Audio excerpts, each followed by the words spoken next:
बिस्मिल्लाहिर्रहमानिर्रहीम। अस्सलाम वालेकुम नाज़रीन, आपका मेज़बान वाजिद राजा प्रोग्राम द पीपल्स वॉइस लेकर आपकी खिदमत में हाज़िर हूँ। आज के प्रोग्राम में हम आज़ाद कश्मीर की सियासत पे बात करेंगे। जैसा कि आप जानते हैं कि अगले महीने आज़ाद कश्मीर में जनरल इलेक्शंस हैं और आज़ाद कश्मीर के इलेक्शंस ऐसे इलेक्शंस हैं कि शायद आज़ाद कश्मीर के अंदर उनकी इतनी कैंपेनिंग नहीं होती जितनी कि यहाँ बरतानिया में होती है, चूँकि तकरीबन 1 मिलियन के करीब जो कश्मीरी कम्युनिटी है वो यहाँ बरतानिया में आबाद है। बड़े इन्फ्लुएंशियल हैं बरतानिया में और काफ़ी अरसे से बरतानिया में।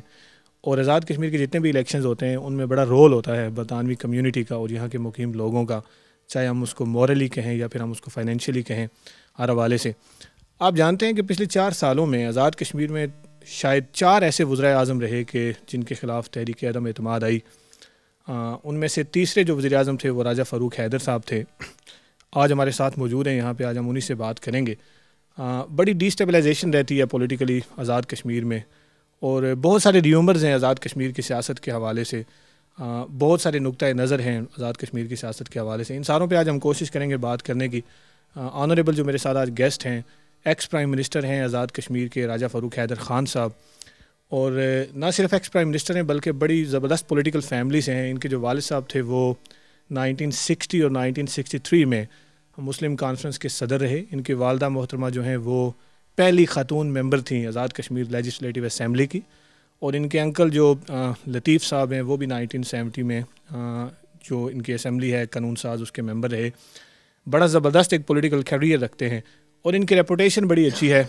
यूँ कहा जाता है कि पाकिस्तानी या अगर कश्मीर की सियासत की हम बात करें तो बहुत कम लोग हैं जो किरदार या कैरेक्टर वाले हैं। इनके बारे में ये कहा जाता है, अमूमन ये एक परसेप्शन है कि ये बड़े कैरेक्टर वाले हैं, बड़े अच्छे हैं और करप्शन की तरफ नहीं जाते। आज हम कोशिश करेंगे इनसे बात करने की और एक्सप्लोर करने की कि इनका फ्यूचर विजन क्या है। इन्होंने क्यों एक ऐसी जमात बना दी जब कायद आज़म ने कहा था कि हमें मुस्लिम लीग की आज़ाद कश्मीर में कोई ज़रूरत नहीं है, चूँकि मुस्लिम कॉन्फ्रेंस 1932 में बनी तो कायद आज़म ने कहा था कि मुस्लिम कॉन्फ्रेंस ही जो है ना वो मुस्लिम लीग रहेगी और हमें आज़ाद कश्मीर में किसी मुस्लिम लीग की ज़रूरत नहीं है। उसके बावजूद इन्होंने क्यों पाकिस्तान मुस्लिम लीग नवाज़ ग्रुप की वहाँ पे एक ब्रांच बनाई और उसके अब सदर बने। और देखना यह है कि इनका फ्यूचर ये पॉलिटिकली क्या देखते हैं, ये क्या करेंगे कश्मीरी आवाम के लिए, कश्मीर के मुस्तकबिल के लिए, कश्मीर की तहरीक आज़ादी के लिए। तो हमारे साथ हैं राजा फ़ारूक हैदर साहब, इनसे बात करें। अस्सलाम वालेकुम साहब। वालेकुम सलाम जी। Thank you very much for joining us. Thank you.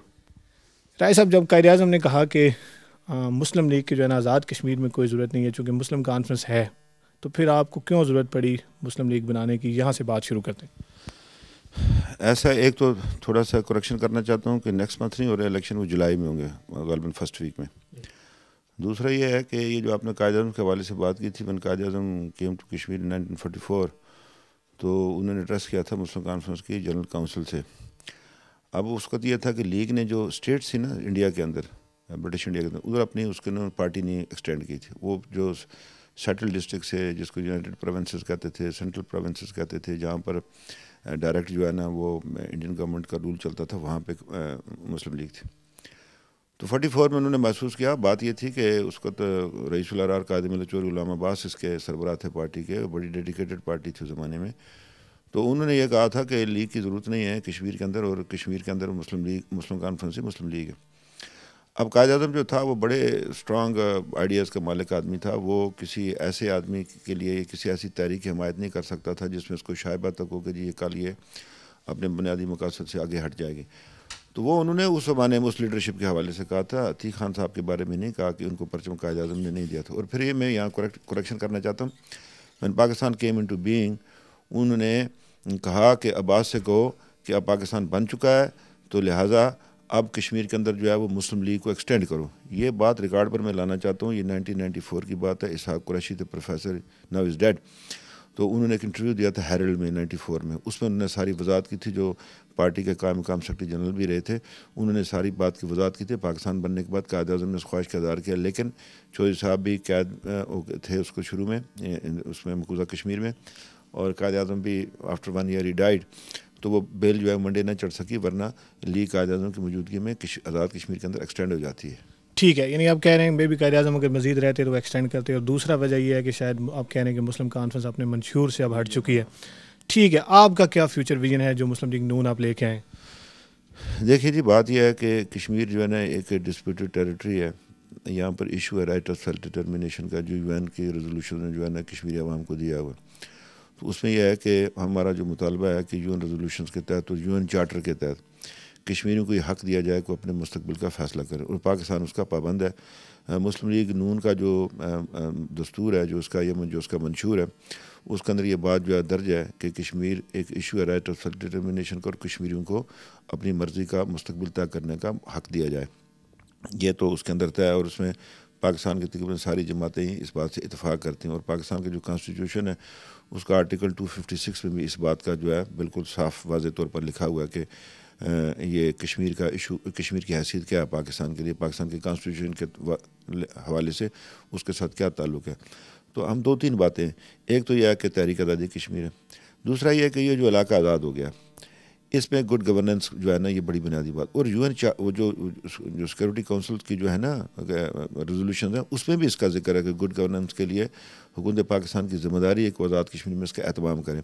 अब यह है कि we are not a sovereign state, हमें सुपुर्द किया गया है पाकिस्तान के। ये अलग बात है कि हमने अपने मुस्तकबिल का फ़ैसला भी पाकिस्तान के साथ अल्लाह के फजल करम से तय किया। हम लोग जो है वो we are not by default Pakistani, we are by conviction Pakistani अल्लाह के फजल करम से। तो उसमें यह है, लेकिन ये जब तक इसका फ्यूचर डिसाइड नहीं हो जाता। अब इसको कश्मीर जो है, मतलब कश्मीर 4 हिस्सों में तकसीम है। एक इंडियन ऑक्यूपाइड कश्मीर है, एक आज़ाद जम्मू कश्मीर है, एक गिलगित बल्तिस्तान, और एक refugee settled in Pakistan 2 million के करीब है।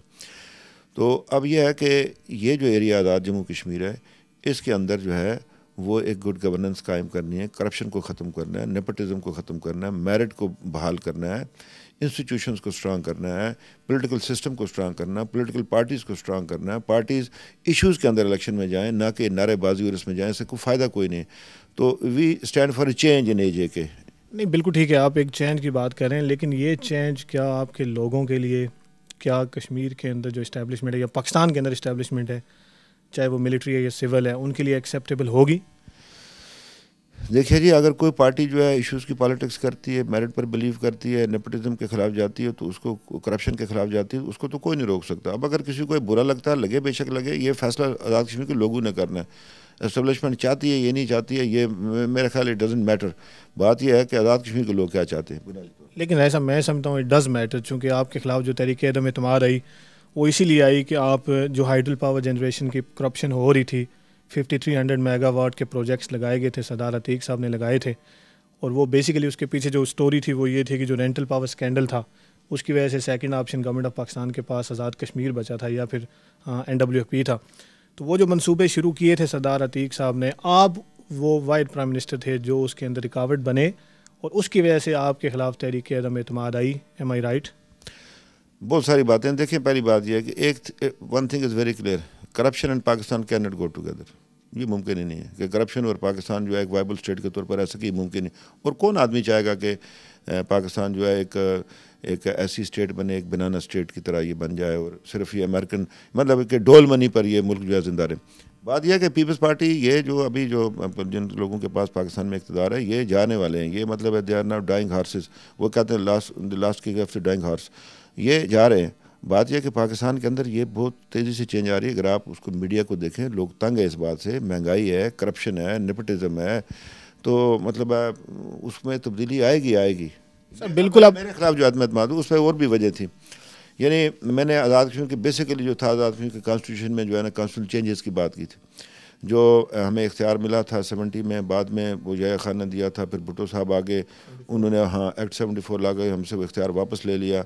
और फिर उसके अंदर जब पीपल्स पार्टी की एक वन पार्टी गवर्नमेंट थी, वो जो बहुत बड़े रिग्ड इलेक्शन हुआ था आज़ाद कश्मीर 75 में, उसके नतीजे में आई थी सारी की सारी पीपल्स पार्टी उधर बैठी थी, हमने बाइकआउट किया था उसमें। यानी तो उसमें यह है कि उसके अंदर भी उन्होंने चेंजेस लाई। अब जब 18th अमेंडमेंट पाकिस्तान में हुई है, उन्होंने पाकिस्तान में सूबों को स्ट्रांग किया है, नेशनल पार्लियामेंट को स्ट्रांग किया, सदर के इख्तियारात कम किए, तो आज़ाद कश्मीर में क्यों ना हुई? ये तो नहीं है वे नट ए कॉलोनी, मतलब इन पाकिस्तान हम भी इक्वल पार्टनर हैं जैसे बाकी सूबे। डिफेक्टो जो है ना आज़ाद कश्मीर भी एक प्रोविंस है पाकिस्तान का, दो it's not a constitutional unit of Pakistan but is a strategic unit of Pakistan.